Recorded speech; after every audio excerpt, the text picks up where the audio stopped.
Hi hello tech Gowda YouTube ಚಾನಲ್ಗೆ ನಿಮ್ಮೆಲ್ಲರಿಗೂ ಸ್ವಾಗತ. ನಾನು ನಿಮ್ಮ ಡಿ ಗೌಡ. ಲ್ಯಾಪ್ಟಾಪನ್ನು ಪರ್ಚೇಸ್ ಮಾಡುವಾಗ ತಿಳಿದುಕೊಳ್ಳಬೇಕಾಗಿರುವಂಥ 6 ಮೋಸ್ಟ್ ಇಂಪಾರ್ಟೆಂಟ್ ವಿಷಯಗಳ ಬಗ್ಗೆ ಇವತ್ತು ನಾವು ಡಿಸ್ಕಸ್ ಮಾಡೋಣ. 6th ಮೋಸ್ಟ್ ಇಂಪಾರ್ಟೆಂಟ್ ಥಿಂಗ್ ಏನಪ್ಪ ಅಂತಂದರೆ ಗ್ರಾಫಿಕ್ಸ್ ಕಾರ್ಡ್. ಏನಪ್ಪ ಇದು ಗ್ರಾಫಿಕ್ಸ್ ಕಾರ್ಡ್, ಯಾಕಿದು ಅಷ್ಟೊಂದು ಇಂಪಾರ್ಟೆಂಟ್ ಅಂತ ಅಂದರೆ, ನಾವು ನಮ್ಮ ಲ್ಯಾಪ್ಟಾಪಿನ ಸ್ಕ್ರೀನ್ ಮೇಲೆ ನೋಡ್ತೀವಲ್ಲ ಅದೇ ಗ್ರಾಫಿಕ್ಸ್. ಸೊ ಕೆಲವೊಬ್ಬರು ವಿಡಿಯೋ ಎಡಿಟಿಂಗ್ ಮಾಡ್ತಾರೆ, ಆಮೇಲೆ 4K 8K ವಿಡಿಯೋಗಳನ್ನು ತಮ್ಮ ಲ್ಯಾಪ್ಟಾಪ್ನಲ್ಲಿ ನೋಡ್ತಾರೆ. ಆಮೇಲೆ ಕೆಲವೊಬ್ಬರು GTA 5 ಅಂತ ದೊಡ್ಡ ದೊಡ್ಡ ಗೇಮ್ಗಳನ್ನು ಆಡ್ತಾರೆ. ಸೊ ಇದನ್ನೆಲ್ಲ ಪ್ರೊಸೆಸ್ ಮಾಡೋಕ್ಕೆ ಬೇಕಾಗಿರೋದು ಈ ಗ್ರಾಫಿಕ್ಸ್ ಕಾರ್ಡ್. ಸೊ ಇಲ್ಲಪ್ಪ ನಾವು ವಿಡಿಯೋ ಎಡಿಟಿಂಗ್ ಮಾಡಲ್ಲ, ಆಮೇಲೆ ಗೇಮ್ಗಳನ್ನು ಆಡಲ್ಲ ಅಂತ ಅಂದರೆ ನಮಗೊಂದು ನಾರ್ಮಲ್ ಲ್ಯಾಪ್ಟಾಪ್ ಬೇಕು ಅಂತ ಅಂದರೆ ಈ ಗ್ರಾಫಿಕ್ಸ್ ಕಾರ್ಡ್ ಇಲ್ಲದೆ ಇರೋವಂಥ ಲ್ಯಾಪ್ಟಾಪ್ ಪರ್ಚೇಸ್ ಮಾಡಿದ್ರೆ ಏನು ಸಮಸ್ಯೆ ಆಗಲ್ಲ. ಆದರೆ ನಾನು ಒಂದು ರೆಕಮೆಂಡ್ ಮಾಡೋದೇನಪ್ಪ ಅಂತಂದರೆ, ನೀವು ಲ್ಯಾಪ್ಟಾಪನ್ನು ಪರ್ಚೇಸ್ ಮಾಡುವಾಗ ಮಿನಿಮಮ್ ಒಂದು 2 GB ಗ್ರಾಫಿಕ್ಸ್ ಕಾರ್ಡ್ ಇರುವಂಥ ಲ್ಯಾಪ್ಟಾಪ್ನ ಪರ್ಚೇಸ್ ಮಾಡಿ.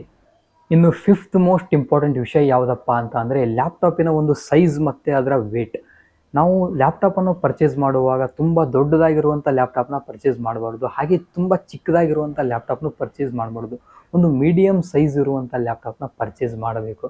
ನಾನು ಕಾಲೇಜ್ನಲ್ಲಿರುವಾಗ ಒಂದು 16 ಇಂಚಿನ ಒಂದು ಲ್ಯಾಪ್ಟಾಪ್ನ ಪರ್ಚೇಸ್ ಮಾಡಿದ್ದೆ. ಸೊ ಅದನ್ನು ಕ್ಯಾರಿ ಮಾಡೋದು ನನಗೆ ತುಂಬ ಸಮಸ್ಯೆ ಆಗಿತ್ತು.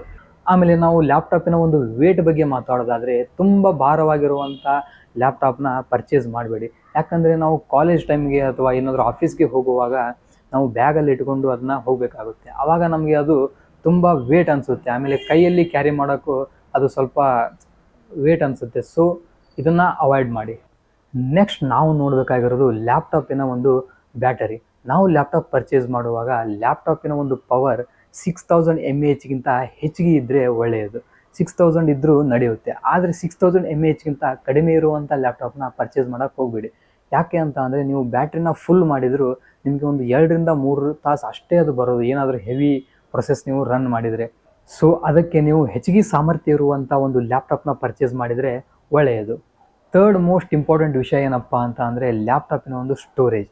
ಈ ಸ್ಟೋರೇಜ್ 2 ಥರ ಬರುತ್ತೆ, ಒಂದು HDD, ಇನ್ನೊಂದು SDD ಅಂತ. HDD ಅಂತ ಅಂದರೆ ಹಾರ್ಡ್ ಡಿಸ್ಕ್ ಡ್ರೈವ್. ಈ ಹಾರ್ಡ್ ಡಿಸ್ಕ್ ಡ್ರೈವ್ ಒಂದು CD ಥರ ನಮ್ಮ ಲ್ಯಾಪ್ಟಾಪ್ನಲ್ಲಿ ಇರುತ್ತೆ. ನಾವು ಏನಾದರೂ ಸ್ಟೋರ್ ಮಾಡಿದಾಗ ಅದರಲ್ಲಿ ಅದು ಹೋಗಿ ಸೇವ್ ಆಗುತ್ತೆ. ಬಟ್ ಇದರ ಡಿಸ್ಅಡ್ವಾಂಟೇಜ್ ಏನಪ್ಪ ಅಂತ ಅಂದರೆ, ಮಿಸ್ ಆಗಿ ನಾವೇನಾದ್ರು ಲ್ಯಾಪ್ಟಾಪು ಕೆಡಿಬಿಟ್ವಿ ಅಂತ ಅಂದರೆ ಈ ಥರ ಸಿಚುವೇಶನ್ ಒಳಗಡೆ ನಮ್ಮ ಒಂದು ಡೇಟಾ ಲಾಸ್ ಆಗುವಂಥ ಸಾಧ್ಯತೆ ಹೆಚ್ಚಿಗೆ ಇರುತ್ತೆ. ಇನ್ನೊಂದು SDD ಅಂದರೆ ಸಾಲಿಡ್ ಸ್ಟೇಟ್ ಡ್ರೈವ್. ಇದರಲ್ಲಿ ನಮ್ಮ ಡೇಟಾವನ್ನು ನಾವು ಸ್ಟೋರ್ ಮಾಡಿದ್ರಿಂದ ಅದು ತುಂಬ ಸೇಫ್ ಆಗಿರುತ್ತೆ. ಆಮೇಲೆ ಇದು ತುಂಬ ಈ ಮೆಮ್ರಿ ಸ್ಪೀಡಾಗಿ ವರ್ಕ್ ಆಗುತ್ತೆ. ಸೊ ನೀವೇನಾದರೂ ಲ್ಯಾಪ್ಟಾಪ್ ಪರ್ಚೇಸ್ ಮಾಡುವಾಗ SDD ಸ್ಟೋರೇಜ್ ಇರುವಂಥ ಲ್ಯಾಪ್ಟಾಪ್ಗಳನ್ನೇ ಪರ್ಚೇಸ್ ಮಾಡಿ. 2nd ಮೋಸ್ಟ್ ಇಂಪಾರ್ಟೆಂಟ್ ವಿಷಯ ಏನಪ್ಪ ಅಂತ ಅಂದರೆ ಲ್ಯಾಪ್ಟಾಪಿನ ಒಂದು ರ್ಯಾಮ್ ಅಂತ ಅಂದರೆ ರ್ಯಾಂಡಮ್ ಆಕ್ಸಿಸ್ ಮೆಮ್ರಿ. ಏನಪ್ಪ ಈ ಮೆಮ್ರಿಯ ಕೆಲಸ ಅಂತ ಅಂದರೆ ಮಲ್ಟಿ ಟಾಸ್ಕಿಂಗ್. ಏನಿದು ಮಲ್ಟಿ ಟಾಸ್ಕಿಂಗ್ ಅಂತ ಕೇಳ್ತೀರಾ? ಮಲ್ಟಿ ಟಾಸ್ಕಿಂಗ್ ಅಂತ ಅಂದರೆ ಒಂದೇ ಸಮಯದಲ್ಲಿ ಹಲವಾರು ಕೆಲಸಗಳನ್ನು ಮಾಡೋದಕ್ಕೆ ಮಲ್ಟಿ ಟಾಸ್ಕಿಂಗ್ ಅಂತ ಕರೀತಾರೆ. ಫಾರ್ ಎಕ್ಸಾಂಪಲ್, ನಾವು ಯೂಟ್ಯೂಬ್ ಆನ್ ಮಾಡಿರ್ತೀವಿ, ಆಮೇಲೆ ಕ್ರೋಮ್ ಆನ್ ಮಾಡಿರ್ತೀವಿ, ಆಮೇಲೆ ಹಿಂದ್ಗಡೆ ಸಾಂಗ್ ಹಚ್ಚಿರ್ತೀವಿ, ಆಮೇಲೆ ಒಂದು ವರ್ಡ್ ಡಾಕ್ಯುಮೆಂಟ್ ಆಗಿರ್ಬೋದು, ಯಾವುದೇ ಒಂದು ಡಾಕ್ಯುಮೆಂಟ್ ಓಪನ್ ಮಾಡಿರ್ತೀವಿ. ಸೊ ಹಲವಾರು ಕೆಲಸಗಳನ್ನು ಒಂದೇ ಸಮಯದಲ್ಲಿ ಲ್ಯಾಪ್ಟಾಪ್ ಮಾಡುತ್ತೆ. ಸೊ ಅದಕ್ಕೆ ಈ ರ್ಯಾಮ್ ತುಂಬ ಹೆಲ್ಪ್ ಮಾಡುತ್ತೆ. ಸೊ ನಾವು ಲ್ಯಾಪ್ಟಾಪ್ನ ಪರ್ಚೇಸ್ ಮಾಡುವಾಗ ಮಿನಿಮಮ್ ಒಂದು 8 GB ರ್ಯಾಮ್ ಇರುವಂಥ ಲ್ಯಾಪ್ಟಾಪ್ನ ಪರ್ಚೇಸ್ ಮಾಡಿದರೆ ಒಳ್ಳೆಯದು. ನೀವು ಏನಾದರೂ ವಿಡಿಯೋ ಎಡಿಟಿಂಗ್ ಮಾಡೋದಾಗಿರ್ಬೋದು ಅಥವಾ ದೊಡ್ಡ ದೊಡ್ಡ ಗೇಮ್ಗಳನ್ನು ಆಡೋದಾಗಿರ್ಬೋದು, ಈ ಥರ ಇದ್ದರೆ ಮಿನಿಮಮ್ ಒಂದು 16 GB ರ್ಯಾಮ್ ಇರುವಂಥ ಒಂದು ಲ್ಯಾಪ್ಟಾಪ್ನ ಪರ್ಚೇಸ್ ಮಾಡಿದರೆ ಒಳ್ಳೆಯದು. ಫಸ್ಟ್ ಮೋಸ್ಟ್ ಆಗಿ ತಿಳಿದುಕೊಳ್ಳಬೇಕಾದಂಥ ವಿಷಯ ಏನಪ್ಪ ಅಂತ ಅಂದರೆ CPU ಅಥವಾ ಪ್ರೊಸೆಸರ್. ಹೌದು, ನಾವು ಲ್ಯಾಪ್ಟಾಪ್ ಪರ್ಚೇಸ್ ಮಾಡುವಾಗ ಈ ಪ್ರೊಸೆಸರ್ ಬಗ್ಗೆ ಬಹಳ ಗಮನ ಕೊಡಬೇಕು.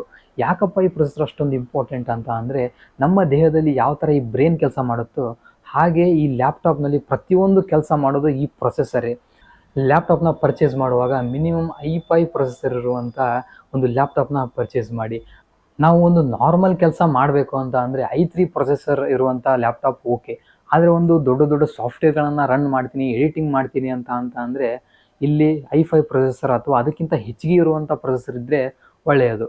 ಸೊ ನಾವು ಹೊಸ ಲ್ಯಾಪ್ಟಾಪ್ ಪರ್ಚೇಸ್ ಮಾಡುವಾಗ ಈ ಒಂದು 6 ವಿಷಯಗಳನ್ನು ಗಮನದಲ್ಲಿ ಇಟ್ಕೊಂಡ್ರೆ ಒಳ್ಳೆಯದು.